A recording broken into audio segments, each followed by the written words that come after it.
I would say before coloring, the main thing must be the story. My goal when I go out for these street shoots are, I just shoot until my battery dies. So whatever story that I can play and create. So I was just capturing the heart of KLCT. So if you felt that you've went to the streets with me, I think my goal succeeded. I definitely felt that. Yeah, I felt a lot good. of emotion from that. You see, colors is where you practice every day. Yeah. So when you can understand from that perspective, in the layman term, you bring it back to the editing suite and then you try to understand what kind of audience am I trying to capture. Our eyes can only tell so much from looking at an image. It tells us that there's something familiar in the frame. Objects, shapes, and sounds that we've been wired to understand since birth. Movies, films, or just videos we make online have taken the next step in pushing the boundaries of our imaginations and brought them to life. But has it ever occurred to us? Why does a certain scene feel moodier than the other? Or how does this scene feel more tense? Or how this one makes you feel sad? Now, aside from the obvious presentation of great storytelling and cinematography, there's one main factor that the average moviegoer would even take notice at the scale from what goes behind the scenes in post-production, specifically in the realm of color. We had the chance to sit down with a professional colorist to go behind what makes a scene look the way it should and grab a better understanding as to why our eyes are far more deceiving than we realize, or how color has a big effect in the way it evokes emotion in every scene. At what degree does color play a role in capturing moments as rises emotions by just color? On the post side of on the things. post side, and like how colors give a certain emotion for certain scenes or certain frames. Alright, let's talk about our scene here today. Do you feel cozy? Do you feel warm here, or do you feel cold? Yeah, but that's because the lights that we have. Yeah, okay, so you would generally feel a little bit warmer, a little bit cozy. Probably if you add on a fireplace SFX, you can add on now, you see? And then you'll feel, oh, probably you are chilling out in a cold hut, I mean a wooden hut or something. You generally would feel that because based on the color science and the color theory.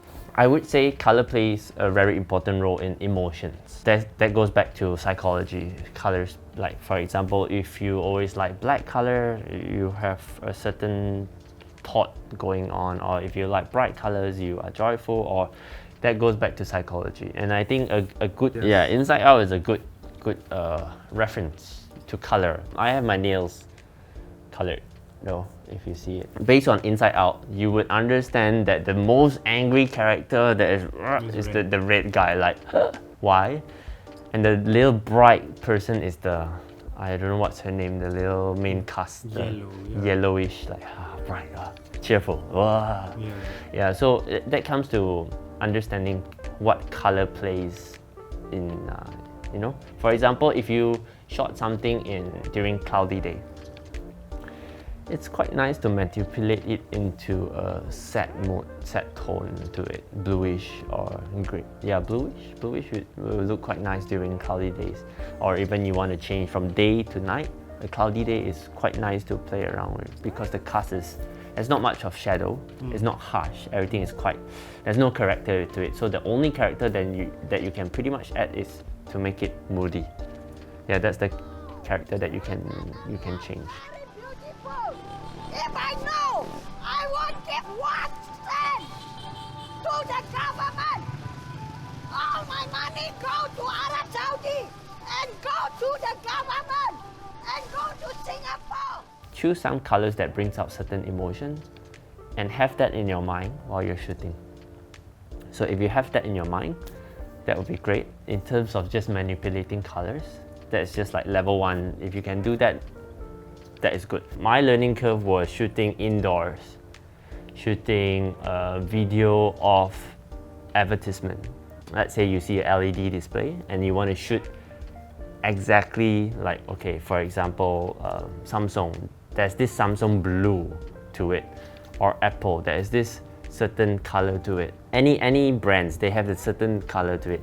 So while I was shooting, I was using A7S2. And then after I shot, I brought it back home. I thought, oh, I probably can pull back, isn't it? It's raw. But no, Once you've overexposed. Yes, it's either you underexpose or overexposed. You can't pull it back whether it's in S-Log or anything. The color is just different. Not just because of S-Log or anything, it's also the bit rate. How much data can you pull back from the file? So that was my learning curve. That was bad because I had to shoot for a client, but instead my Samsung blue was not Samsung blue, or Samsung purple was not the exact purple. It was quite hard to pull it back. So hence I realized the world of bit rate, it makes a lot of difference. Can you tell the difference between 8-bit, 10-bit or 12-bit by just looking at the footage? Where are you looking at the footage? Is it YouTube? Let's say we shot all these cameras together, and we put them side by side. If it's in that scenario, all settings are correct, Everything same. Yeah. Can you tell the difference between 8-bit, 10-bit, 12-bit? You can only, if it's a simple exposure, yes. No, you can't tell. You can't tell. Yeah, if it's a bright sunny day with a dark shadow, yes, you can tell. The bit comes where your skin. For example, the shadow, let's say there is some shadow here. How harsh is the shadow or how soft is the shadow? Yes, you can tell between 8, 10 and say just 12. Don't talk about 16 yet. 16 of course is much smoother and everything, but yes, you can tell. What tools are you using in coloring footage, and how can it help a beginner, someone who's just starting? Mainly I edit on DaVinci Resolve because I'm used to that whole suite. Try to understand vector scopes, whereby each color is represented with each place, each position. So if it's towards that, for example, cyan, then you make sure that color chart is moving towards that part of the frame. Whereas if you're going towards red, the red must go towards that red. Or the skin line tone, make sure it's going towards the skin line tone. That would give you a good start. I would say start with skin tone. Understanding skin tone. Skin tone, yes. Pull it just to the skin tone line. Start with a grey cut, pull it to the skin tone line. That is super good for you to start off and to not mess up your, say, interview footage and things like that, yeah. So are there any free applications or free software that people can start with? DaVinci Resolve. It used to be called DaVinci Resolve Lite, but now these days it's called DaVinci Resolve. And the full suite is Resolve Studio. This is my last question to you. How will this skill, like coloring, understanding colors and coloring itself, how will this skill help in providing higher production value? You will get the correct audience by knowing how to color. You will get the correct audience, the vibe. I thought I am not beautiful because I don't know the truth.